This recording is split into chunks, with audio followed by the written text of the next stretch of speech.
Hello students, GPS online classes में आपका स्वागत है। सोशल साइंस के अंतर्गत हमारा चैप्टर लोकतंत्र क्या, लोकतंत्र क्यों, इस चैप्टर का अपना रिवीजन चल रहा है।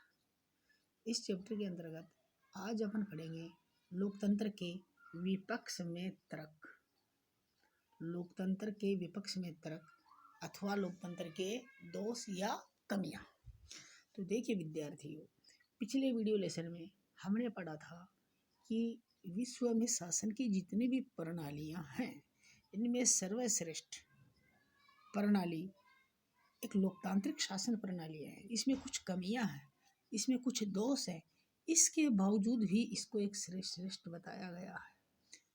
तो लोकतंत्र में जहाँ कुछ इसके गुण हैं, वहीं दूसरी तरफ हम देखते हैं तो इसमें कुछ कमियां या इसके दोष हमें दिखाई देते हैं।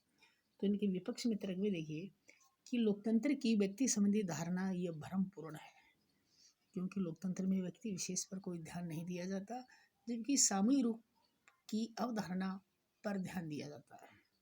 ठीक है। नंबर 2, बुद्धिजीवी वर्ग की उदासीनता।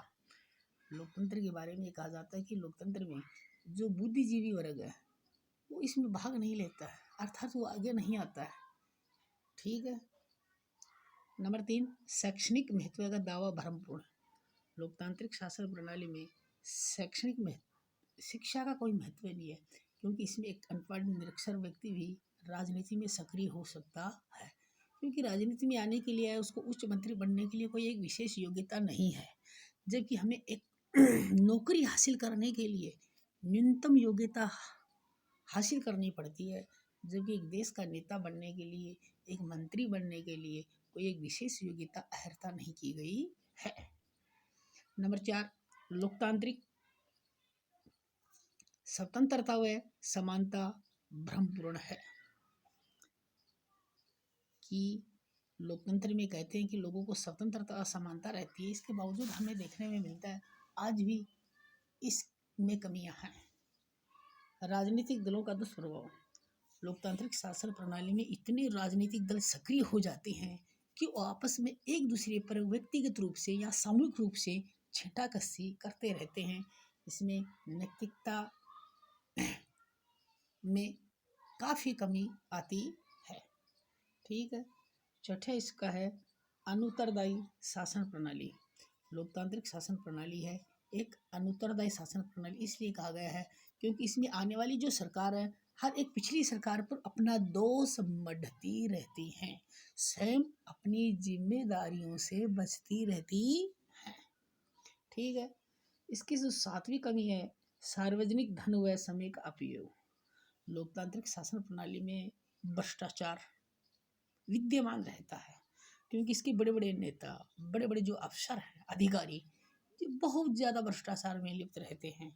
इसलिए सार्वजनिक धन वह समय इसमें सबसे ज़्यादा खर्च होता है। कई ऐसे फैसले होते हैं जिसको लेने में कई वर्ष भी लग जाते हैं, लेकिन उसका अंतिम निर्णय नहीं हो पाता है।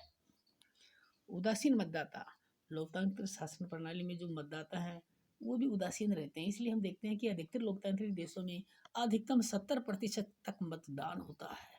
30% लोग आज भी वो उदासीन हैं, अर्थात उनसे कोई मतलब नहीं रहता है कि किसी भी सरकार बने, कोई भी उम्मीदवार जीते, उससे कोई लेना देना नहीं रहता है।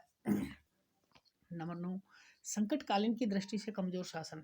जब देश के ऊपर कोई संकट आ जाता है, उस समय में तत्काल फैसला इसमें नहीं लिया जाता है, क्योंकि फैसले लेने में समय लगता है।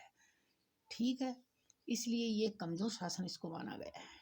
और 10वां जो अंतिम है, इसका दोष लोकतंत्र विश्व शांति का समर्थक नहीं है। कहने में तो लोकतंत्र को विश्व शांति का समर्थक माना गया है, इसके बावजूद हम देखते हैं कि बहुत से देशों में आपस में द्वेषता, एक दूसरे के प्रति कुछ अपनी परेशानियां, दिक्कत वो साझा करते रहते ही हैं। इस प्रकार से हमने लोकतंत्र के विपक्ष के तर्कों के बारे में अध्ययन किया है। इसलिए पिछले वीडियो लेसन में हमने लोकतंत्र के पक्ष और आज हमने लोकतंत्र के विपक्ष में तर्कों का अध्ययन किया। इसके बावजूद हम कह सकते हैं कि लोकतांत्रिक शासन प्रणाली कुछ कमियां, कुछ दोष होने के बावजूद भी एक सर्वश्रेष्ठ शासन प्रणाली है। ठीक है विद्यार्थियों, आज इतना ही। और आपको आज का जो होमवर्क है इसमें पहला क्वेश्चन है, लोकतंत्र के वो पक्ष व विपक्ष में तर्क दीजिए अथवा लोकतंत्र के गुण दोषों की विवेचना कीजिए। ये आपका होमवर्क है जो आपको करना है। ठीक है।